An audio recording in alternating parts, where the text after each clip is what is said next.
In this video, I'm gonna show you a quick drill on how to stop standing up in the swing. Let's do it. So you've just hit this nice 300-yard drive down the middle of the fairway, and you've got just an easy little 100-yard wedge shot, and all you need to do is stay down. Oh my gosh. Wow, I actually just perfectly topped that on the first try. So you're tired of standing up in the swing because you thin some shots over the green when you have a little 80-yard shot that all the pros make look so easy, and you even wanna hit the ball fat before thinning it way over the green, right?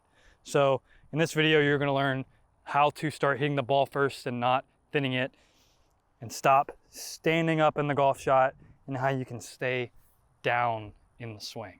Let's do it. So the first thing I need you to check if you're standing up in the swing is how much hip hinge you're starting with. If you start with too much hip hinge, because maybe you kind of have your chest up when you're setting up to the ball, and so you really bend your legs to get down to the ball, I cannot turn my hips right now. So what's gonna happen is you're going to start coming up out of the shot, which is exactly what you don't want to do. So you could be starting with too much hip hinge and you can't turn your hips. You want to be at a amount of hip hinge where you can turn your hips both ways. See, here I can't turn, here I can. So if I start here, I'm going to have to come up, right? So what's going to happen with your wedge for a lot of you is you're going to go, man, I really need to get down to that ball. Too much hip hinge, you can't turn. That's a thin over the green every time. But you hit your longer clubs may be okay because you don't need as much hip hinge to get to the ball and your hips can start turning. What the heck is the solution? I have to hinge my hips to get down to the ball, Nate. What do you mean? What do you mean, man? So the solution is you need less hip hinge. So you might be telling me, Nate, I can't get down to the ball with that little amount of hip hinge up here. Like, how can I get to the ball? Right here, how can I get to the ball? How can I get to the ball? I'll show you how, because what's gonna happen in the swing, if you see this, your wrist is going to uncock in the swing, and if you can see now, I'm hitting the ground, but you're trying to set up like this. It's because you need to uncock your wrist, because that is how it will be at impact. So you really, even with your highest lofted wedges, you only need this much hip hinge. You don't need to go all the way down here, okay? Up here where you can turn your hips, right? And now, even if you're here, you might be going, well, I'm still not at the ball. You need to round your back, not arch it, because then you think you'll need to bend more. You round your lower back and get down to the ball. And now look, you can stay down in the shot.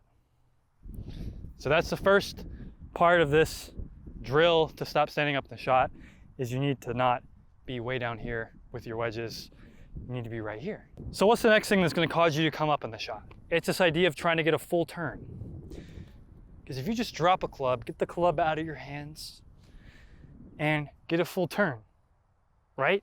But if you notice, I'm standing straight up and down. I can't get a full turn if I'm more bent over. You can see my arms start going. They don't stay right here because they can't. They go this way because I'm more bent over. So the more bent over you are, the less you're going to be able to turn. You can see this is it.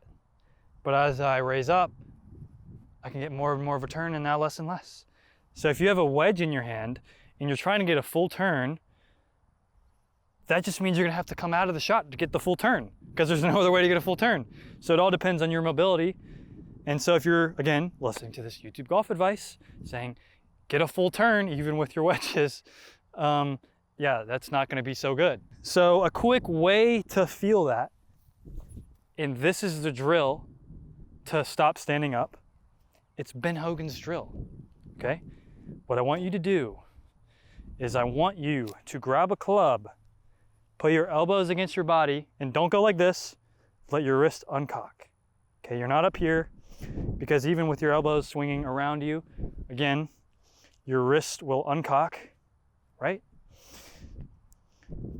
And so you're going, man, how can I, with this club in my hands, with this club, okay, I'm back with the shortest club in my bag, my lob wedge. So how can I, with Ben Hogan's drill, pull your elbows in and let your wrist uncock. So my elbows are against my body. So we're gonna be in control of our body. So if I try to get a full turn, look how high the club is. I have no shot at ever getting back to the ground because I came up out of the shot. And so what's gonna have happen is you're gonna have to do something to hit the ball or not skin it. So right here, and you're gonna have to learn how to use your body to maintain and hit it in front of the ball and hit the ground with your elbows attached to your body. But don't just go like this. Anyone can do this. Swing around you and you're like, oh, I'm too high up. You need to practice turning around you like you will in the golf shot. Same thing as if you turn and go here and you're like this. You want this turn just like this. It's just bent over. Your head staying centered. You attach your elbows to your body. Uncock your wrists and now turn around you and don't come up. You got to stay down. So less talking, more staying down, hitting right in front of the golf ball. I'll turn this way so y'all can see it. Hit the ground in front of the ball with your elbows attached. We got to learn from one of the greatest to ever do it, Hogan. It's his drill.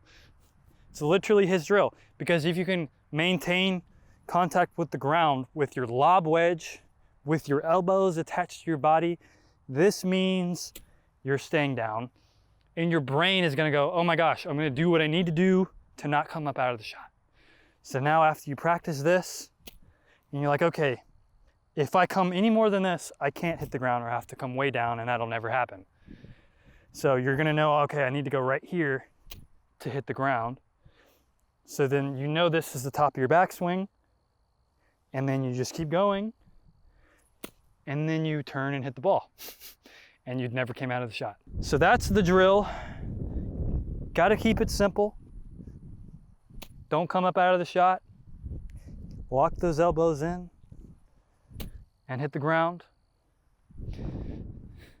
And so this exact drill that I'm teaching you is the exact single plane swing that I teach, because you need to swing the club around you like this and stop it at the bottom.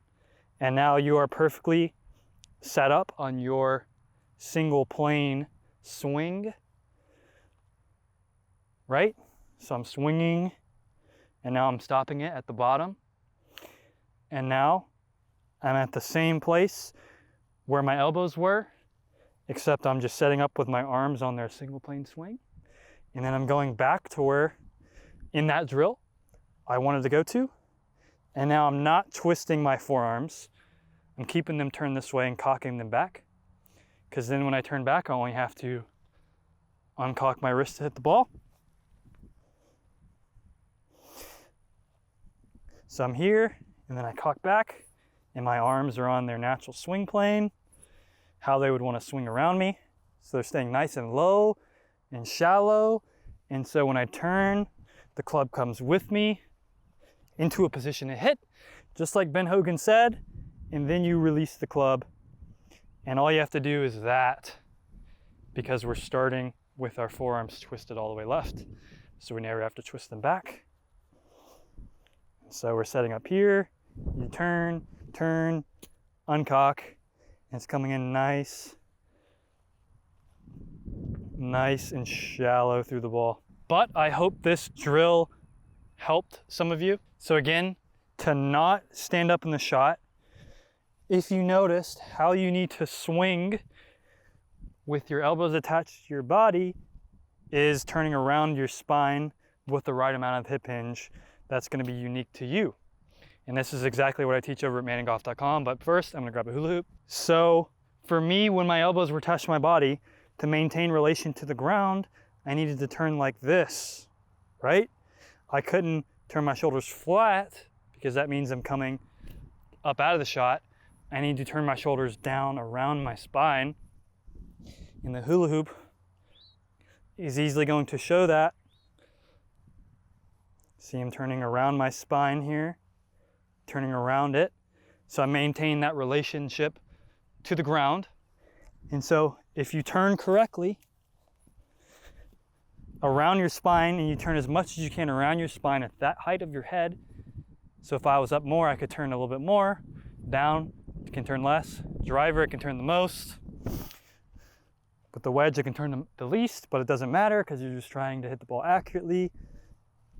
And you maintain relationship to the ground and hit in front of the ball. So the 4 pillars to the single plane swing that I teach are: you need to keep your weight centered, and that's exactly what you're gonna do to swing down the target line with this drill.